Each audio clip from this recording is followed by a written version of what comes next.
امام علی النقی علیہ السلام نے 40 سال صرف زندگی کی ہے، جس میں سے 33 سال امامت کے درجے پر فائز رہے ہیں۔ آپ سمجھ سکتے ہیں 40 میں سے 33 سال امام علیہ السلام نے ہماری رہنمائی فرمائی۔ میں نے پہلے کہا کہ کچھ لوگوں کے مطابق 7 سال میں درجے امامت پر آ گئے، کچھ لوگوں کے مطابق 8 سال پر ہو گئے، تو لہٰذا امام حسن سے 33 سال زندگی کی ہے۔ لیکن امام علیہ السلام جب اقوال پر نظر کریں گے، امام کی ایک مشہور حدیث ہے جس کو آپ نے بار بار سنا ہے، امام فرماتے ہیں یہ دنیا ایک بازار ہے، الدنیا سوق۔ امام فرماتے ہیں یہ دنیا ایک بازار ہے، ربحت فیہا قوم وخسرت آخرون۔ کچھ لوگ اس دنیا سے فائدہ اٹھاتے ہیں اور کچھ لوگ اس دنیا سے نقصان اٹھاتے ہیں۔ یعنی امام فرماتے ہیں دنیا ایک بازار کی مانند ہے۔ آپ بازار میں جب مارکیٹ میں دکان کھولتے ہیں، کبھی فائدہ ہوتا ہے، کبھی نقصان ہوتا ہے۔ فائدہ اسی دکاندار کو ہوتا ہے جو عقل مندی سے دکان چلاتا ہے، نقصان اسی دکاندار کو ہوتا ہے جس کو دکان چلانا نہیں آتا ہے۔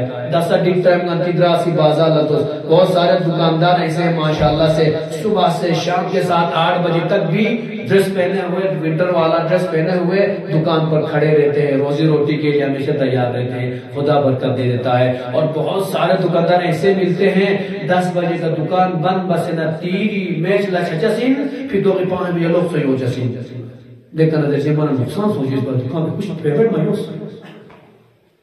مارکیٹ میں دونوں کی دکانیں، ایک بندہ صبح سے لے کر شام تک کھڑا ہے، کسٹمر آئیں گے، کسٹمر کی خدمت کا اپنے لیے روزی روٹی کما رہا ہے، اور ایک بندہ ہے ارشیری کے میچ کے لیے گیا ہوا ہے، پھر وہ شکایت کر رہا ہے کہ اس بار میں نقصان ہے، مجھے خاص فائدے مایوس یا دکان خاص نقصان تو فائدے مایوس ہے۔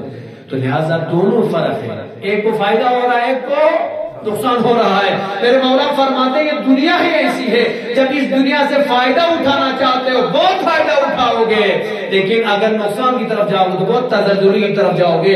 اسی لیے بہت سارے لوگ دنیا سے فائدہ اٹھائیں گے اور بعض لوگ اسی دنیا سے نقصان اٹھائیں گے۔ بس یہ ہماری عقل مندی کے اوپر ہے کہ ہم دنیا سے کتنا سود لیتے، کتنا فائدہ لیتے ہیں، کتنا فائدہ لیتے ہیں، ہماری عقل مندی کے اوپر ہے۔ جب آپ عقل مندی سے کام نہیں چلائیں گے تو یقیناً نقصان کے اوپر جائیں گے۔ امام ہادی، امام علی النقی علیہ السلام کا ایک تحفہ جو تمام شیعیان عالم کے لیے ہے، وہ میں آپ کو دے کر بس بات تمام کرنا چاہوں گا۔ امام علی النقی علیہ السلام کے بارے میں ملتا ہے، موسیٰ بن عبداللہ النقی کا بیان ہے کہ میں نے امام علی النقی علیہ السلام سے درخواست کی کہ مولا اے فرزند رسول، آپ مجھے ایک بلیغ اور کامل زیارت تعلیم فرمائے جس میں ہر امام کی زیارت ہو، میں ہر امام میں زیارت کر سکوں۔ آگر فرماتے ہیں کہ مولا ہمیں ایک ایسی زیارت عطا کر دیجئے، ایک زیارت بانا تمام ائمہ علیہ السلام زیارت بس بنا جیسے زیارت علیہ یاسین ہے، زیارت علیہ یاسین امام زمانہ علیہ السلام سے منسوب زیارت ہے۔ زیارت عاشوراء امام حسین علیہ السلام سے منسوب ہے۔ زیارت مثلا زیارت جامعہ، یہ وہ زیارت ہے جس میں تمام ائمہ علیہ السلام کو سلام بھیجا، تمام ائمہ کی زیارت ہے۔ لہذا عبداللہ نقی کو امام علیہ السلام فرماتے ہیں کہ آپ لکھیے، اور امام علیہ السلام نے ایک طریقہ بتایا اور ایک زیارت بتائی جس زیارت کا نام ہے زیارت جامعہ۔ وہ امام ہادی علیہ السلام کا تحفہ ہے اپنے شیوخ کے لیے۔ اگر کسی بندے کو توفیق ہوگی تو اس زیارت کو ضرور پڑھیے گا، اور اس میں زیارت جب آپ پڑھیں گے تو یعنی آپ نے تمام معصومین علیہ السلام کی زیارت کی، یعنی ایک زیارت میں تمام معصومین کی زیارت کا ثواب ملے گا، اور ہر معصوم کو وہاں اس زیارت میں زیارت کے لیے نام لے کر امام کو سلام بھیجا گیا ہے۔ لہذا امام علیہ السلام کا یہ تحفہ ہے، انشاءاللہ توفیق ہوگی تو ضرور امام ہادی علیہ النقی علیہ السلام کی زیارت سے مستفید ہو جائے گا۔ بس عزیزان گرامی وقت تنگ ہو رہا ہے، لہذا میں اپنی بات کو ختم کرتے ہوئے آپ کو اور زحمت دینا نہیں چاہوں گا. امام علی نقی علیہ السلام کی شہادت کی تاریخ ہے. پہلے میں نے بتایا امام علی نقی علیہ السلام نے 40 سال زندگی کی ہے، جس میں سے 32-33 سال درجہ امامت پر فائز رہے اور 8 سال کی عمر میں درجہ امامت پر فائز ہو گئے اور 32 سے 33 سال امام بنے رہے ہیں. لہٰذا عزیزان گرامی، جب بھی امام علیہ السلام کی بات آتی ہے تو مظلومیت معصومین سامنے آ جاتی ہے. ہمارے معصومین میں سے کوئی ایسا معصوم نہیں گزرا جو طبعی موت مرا ہوگا. جب معتز کا زمانہ تھا، معتز عباسی کا زمانہ تھا، امام ہادی نقی علیہ السلام مدینہ میں تشریف فرما ہے، لیکن معتز کو یہ خطرہ لاحق ہو گیا کہ اگر امام ہادی علیہ السلام مدینہ میں رہے تو لوگ ان کا ساتھ دیں گے اور میری حکومت خطرے میں پڑ جائے گی.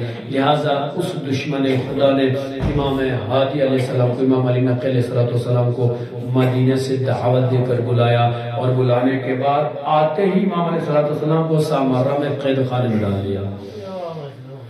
قید خانے میں ڈالنے کی وجہ یہی تھی کہ تاکہ لوگ امام سے ملاقات نہ کر سکے. جب امام سے ملاقات ہی نہیں کریں گے تو لوگوں کو دین کی باتیں پتہ ہی نہیں چلے گی.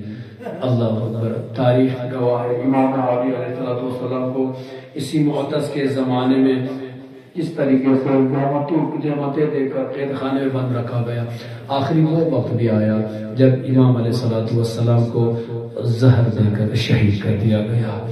حیازاداران مظلوم کربلا امام علی نقی علیہ السلام کو جب زہر دے کر شہید کیا گیا ہے. ہم اور آپ سمجھ سکتے جب کسی کو زہر دیا جاتا ہے وہ بندہ تڑپنے لگتا ہے. کیوں تڑپتا ہے بندہ؟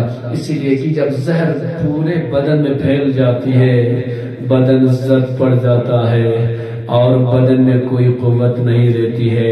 نہ آدمی بیٹھ سکتا ہے، نہ لیٹ سکتا ہے، نہ کھڑا ہو سکتا ہے. اللہ اکبر. جب امام علی نقی علیہ السلام کو زہر دیا گیا، امام کے پورے بدن میں جب زہر پھیل گیا، امام شہید ہو گئے. ارے قید خانے میں امام کی شہادت ہو گئی. دشمن یہ چاہتا تھا کہ لوگوں کو پتہ نہ چلے اور اپنی بات کو چھپانے کے لیے، اپنی منحوسیت کو چھپانے کے لیے امام کے جنازے میں امام کے دشمن ہی شریک ہو رہے تھے. جن لوگوں نے امام کو زہر دیا تھا وہ بھی آ کر گریا کر رہے تھے، رو رہے تھے. لیکن میں کہوں گا اے امام علی نقی علیہ السلام، آپ تو بہت بڑے خوش نصیب تھے. مولا آپ کو زہر ضرور دیا گیا لیکن مولا آپ کو غسل بھی ملا نا. مولا آپ کو کفن بھی دیا گیا. مولا آپ کے لیے قبر آمادہ کی گئی. مولا میرے مولا امام علی نقی علیہ السلام کو اپنے حجرے میں، اپنے کمرے میں ہی دفنایا گیا. آج جب آپ سامرہ میں جاتے ہیں امام علی نقی علیہ السلام کی قبر کی زیارت کر کے آتے ہیں. خدا آپ سب کو زیارت سامرہ نصیب فرمائے ہے. میں کہوں گا اے آقا، آپ کے بال بچے بھی آج موجود، آپ کے دوست احباب بھی موجود، آپ کا جنازہ بھی اٹھایا جا رہا ہے. لیکن اے آقا ذرا کربلا آ کر نظر کیجئے. آپ کے جد حسین ہے جس کا جنازہ 3 دن سے بے گور و کفن پڑا ہوا ہے. نہ حسین کا جنازہ کوئی دفنانے والا سامنے آ رہا ہے، نہ حسین کو کوئی غسل دینے والا ہے، نہ حسین کو کوئی کفن دینے والا ہے. اے آقا 3 دن تک اس تپتی دھوپ میں حسین کا جنازہ پڑا رہا. 3 دن کے بعد حسین کو دفنایا گیا.